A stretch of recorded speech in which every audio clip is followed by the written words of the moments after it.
এদেশের মানুষ একেবারে সুনির্দিষ্ট করে বলবে শেখ হাসিনা এই হত্যাকাণ্ড করেছে, ভারতের সাথে জড়িত ছিল। আমার বাবা এই হত্যাকাণ্ডে বাধা দেওয়ায় হত্যাকারীরা আমার বাবাকে লোহার স্ট্যান্ড দিয়ে পিটিয়ে পেটে ক্ষতবিক্ষত করে পরে গণকবরে নিক্ষেপ করে। আমি প্রথমে শ্রদ্ধাভরে স্মরণ করছি জুলাই বিপ্লবে যারা শহীদ হয়েছেন, যারা আহত হয়েছেন, যাদের আত্মত্যাগের কারণে আজকে আমরা আমাদের এই পিলখানা হত্যাকাণ্ডের যারা প্রকৃত কুশীলব, যারা এর মাস্টারমাইন্ড ছিল, যদি এই জুলাই বিপ্লব না হতো তাহলে আমরা আজকে জানতে পারতাম না।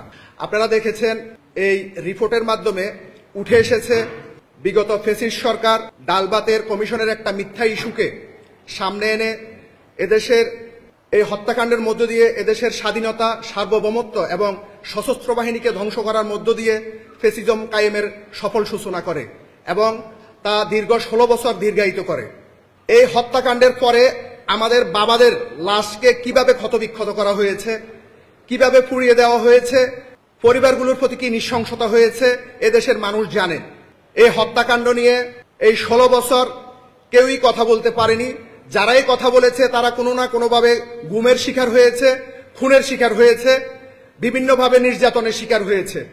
আমরা আজ এই রিপোর্টের পরে আমরা শুধু শহীদ পরিবার না, এদেশের সকল জনগণ এখন একেবারে সুনির্দিষ্ট করে বলতে পারবে যে এই হত্যাকাণ্ড কারা ঘটিয়েছে।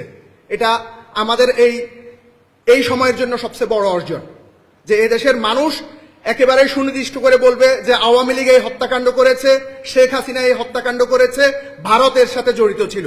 এখন আমাদেরকে আর কোনো ভীতিতে থাকতে হবে না।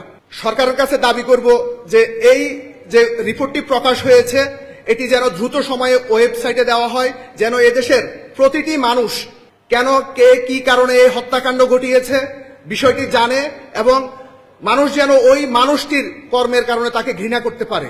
দলগতভাবে আওয়ামী লীগ যেহেতু এই হত্যাকাণ্ডটি ঘটিয়েছে, আমরা দাবি জানাবো আওয়ামী লীগকে যেন নিষিদ্ধ করা হয়। এটি আওয়ামী লীগের জুলাইয়ের আগে এই দেশের সবচেয়ে বড় অপরাধ।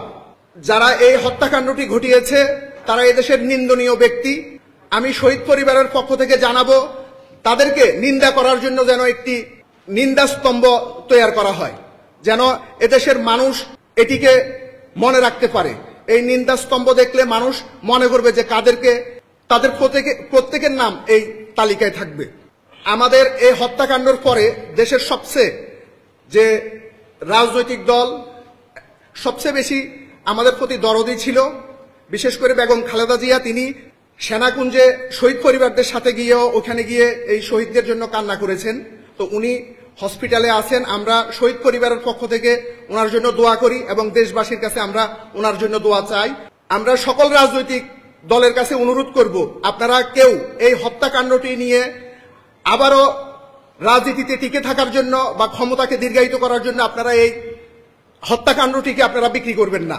সোশ্যাল মিডিয়াতে বা বিভিন্নভাবে দেখেছেন বিভিন্ন সশস্ত্র বাহিনীর কিছু রিটায়ার্ড অফিসার এবং আমাদের শহীদ পরিবারের 2-1 যারা এই হত্যাকাণ্ডকে, এই বিচার প্রক্রিয়াকে নিন্দনীয় করার জন্য তারা বিভিন্নভাবে মিথ্যাচার করে গেছে এই গত 1 বছর এই কমিশন থাকাকালীন সময়ে। তা আমরা সবার প্রতি বিনীতভাবে অনুরোধ করব, আপনারা আমাদেরকে, আমাদের বাবাদেরকে, আমাদের মাদেরকে নিয়ে আপনারা খারাপ কথা বলবেন না। আপনারা দেখেছেন যে কাদের কারণে এই হত্যাকাণ্ড হয়েছে।